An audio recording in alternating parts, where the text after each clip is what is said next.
চলো। চতুর্থীর পুজো যেহেতু শুরু হয়ে গেছে, তো আমরা সবাই মিলে চলে গেছিলাম মাকে আনার জন্য। মাকে আনতে গিয়ে আমার তো ভীষণ ভীষণ ভালো একটা অভিজ্ঞতা হয়েছিল, সেটা তোমাদের সাথে পরে শেয়ার করছি।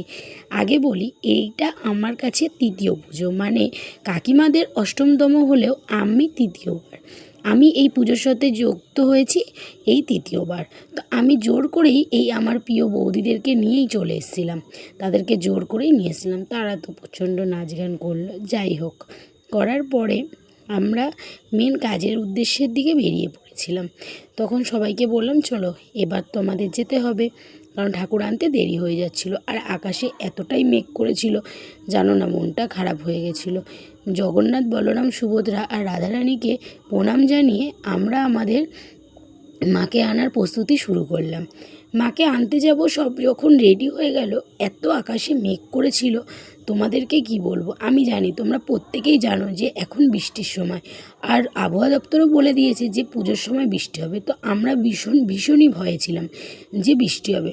কিন্তু একটা জিনিস খুব সত্যি, জানো তো, বলে না, ভগবান যেটা চায় সেটা হবেই। আমরা হাজারো চেষ্টা করলে আমরা কিন্তু সেটা বদলাতে পারবো না। কারণ যখন আমরা দেখলাম আকাশে ভারী মেঘ করেছে, তখন মনের মধ্যে এতটা কষ্ট হচ্ছিল যে মাকে কি করে নিয়ে আসবো বাড়ি।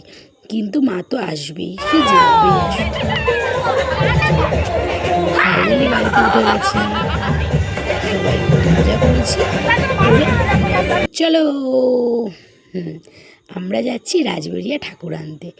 আমি 1 বছর গেছিলাম, দ্বিতীয়বার যাওয়া হয়নি, এটা আমার তৃতীয় বছর।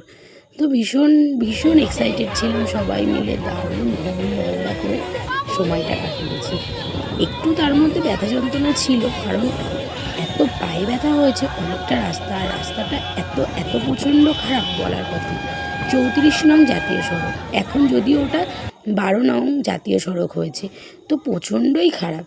এই যে আমরা পৌঁছে গেছি, কিন্তু কোথায় বলো তো, আমরা মাকে নিতে চলে এসেছি রাজবেরিয়া, যেখানে ঠাকুর তৈরি হয়। কুমোরটুলিতে ঢুকতে আমার ভীষণ ভালো লাগে, কত ঠাকুর দেখতে পাই। আজকে আমরা অনেক ঠাকুর দেখেছি, অনেকগুলো ঠাকুর। প্যান্ডেলে কষ্ট করে আর যেতে হবে না, কারণ প্রচুর ঠাকুরের ভিড়, ঠাকুরের মাঝে তো ভিড়ের মাঝে উঁচে গাছাকে না নিয়ে যাওয়া।